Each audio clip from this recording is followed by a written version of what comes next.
নমস্কার বন্ধুরা, আমার চ্যানেলে আপনাদের স্বাগত। তো প্রতিদিনের মতো আজকেও একটা নতুন ধরনের ভিডিও নিয়ে এসেছি। আজ বানাবো কাঁচকলার নিরামিষ রেসিপি। তো চলুন দেখে নেওয়া যাক আমি কিভাবে এই রেসিপিটা রান্না করি।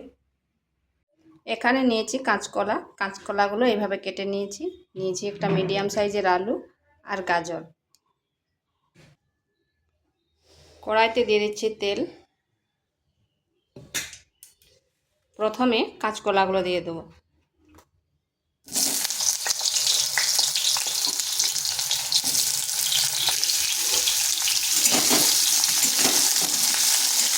কাঁচকলাগুলো ভেজে নেব, কিন্তু এখনই আমি নুন দেব না।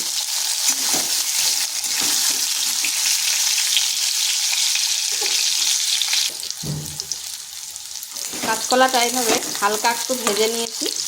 এরপর দিয়ে দেব সামান্য হলুদ গুঁড়ো আর পরিমাণ মতো লবণ। লবণটা এই জন্য আগে দিই, তাতে কাঁচকলাটা তাড়াতাড়ি নরম হয়ে যাবে এবং গলা গলা হয়ে যাবে। এইভাবে 1 থেকে 1.5 মিনিট একটু নেড়ে নিচ্ছি।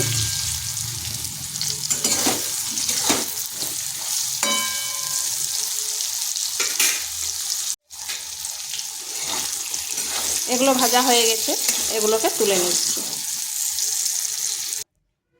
ওই তেলের মধ্যে দিয়ে দিচ্ছি গাজর আর আলুগুলো।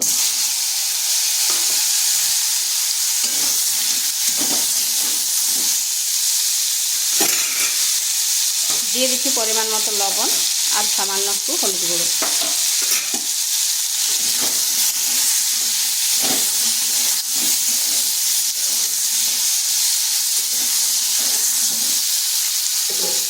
ঢাকা দিয়ে 1 থেকে 1.5 মিনিট রেখে দিচ্ছি। এটাকেও একটু ভাজা ভাজা করে নেব।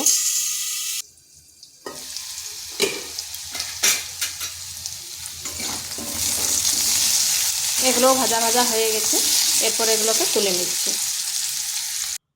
ওই তেলের মধ্যে আর 1 চামচ তেল দিয়ে দিচ্ছি। ফোড়নে দিচ্ছি গোটা জিরা, শুকনো লঙ্কা আর একটা তেজপাতা।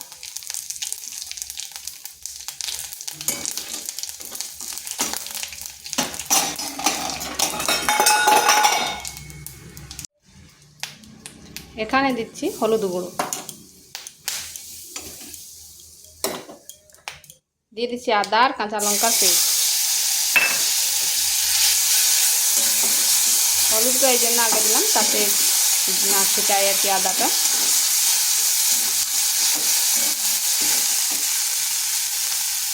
সামান্য একটু জল।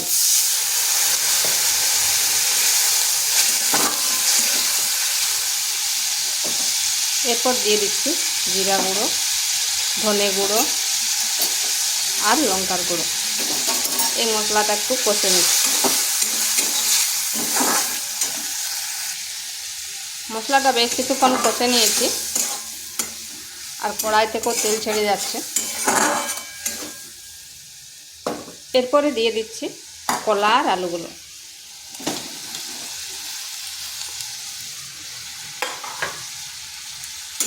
এগুলোকে মশলার সাথে ভালো করে একটু সময় নিয়ে কষে নিচ্ছি।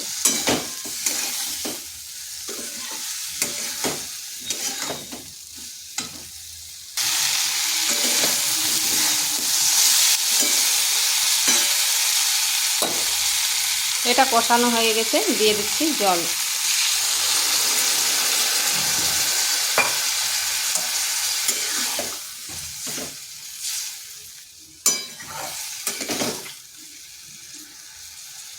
এটাকে ঢাকা দিয়ে 5 থেকে 7 মিনিট রেখে দিচ্ছি।